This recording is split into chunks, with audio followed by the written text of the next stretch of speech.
بالله من الشيطان الرجيم بسم الله الرحمن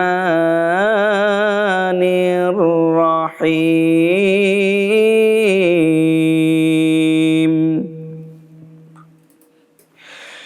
يا أيها الذين آمنوا كونوا قوامين لله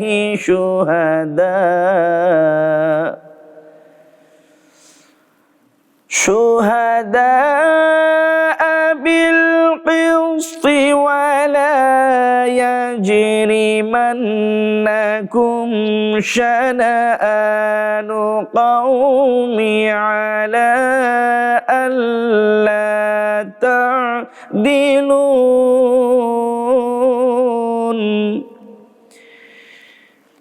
اعدلوا هو أقرب للتقوى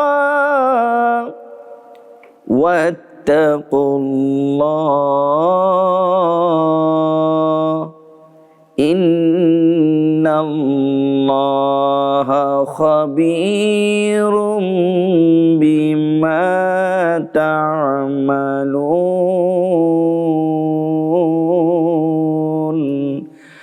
صدق الله العظيم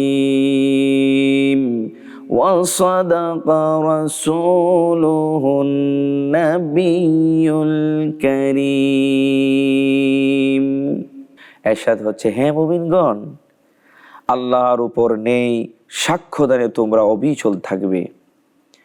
তোমাদেরকে যেন কখনো সুবিচার বর্জনে পরিচিত না করে সুবিচার করবে, ইহা তাকওয়ার নিকটতর, এবং আল্লাহকে ভয় করবে। তোমরা যাহা করো নিশ্চয় আল্লাহ তাহার সম্যক খবর রাখেন। আল্লাহ রাব্বুল আলামিন এই জায়গায় নেই বিচারের ব্যাপারে তাকিদ দিয়েছেন, সত্য সাক্ষ্যর ব্যাপারে তাকিদ দিয়েছেন। আমাদেরকে যেন আল্লাহ রাব্বুল আলামিন এমনিভাবে কবুল করেন। আসুন আল্লাহ রাব্বুল আলামিনের দরবারে আমরা দোয়া করি। আল্লাহুম্মা আমিন।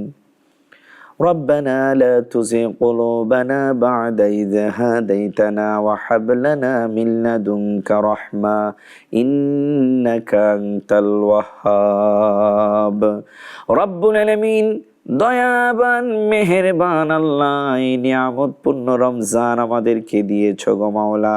সারাদিন তোমার হুকুম রোজা পালন করছি আল্লাহ। ইফতারকে সামনে নিয়ে দোয়া কবুলের সময় হাত বাড়াইয়া দিলাম। মওতের সময় জবানে পড়াইও লা ইলাহা ইল্লাল্লাহু মুহাম্মাদুর রাসূলুল্লাহ সাল্লাল্লাহু তাআলা আলাইহি ওয়াসাল্লাম।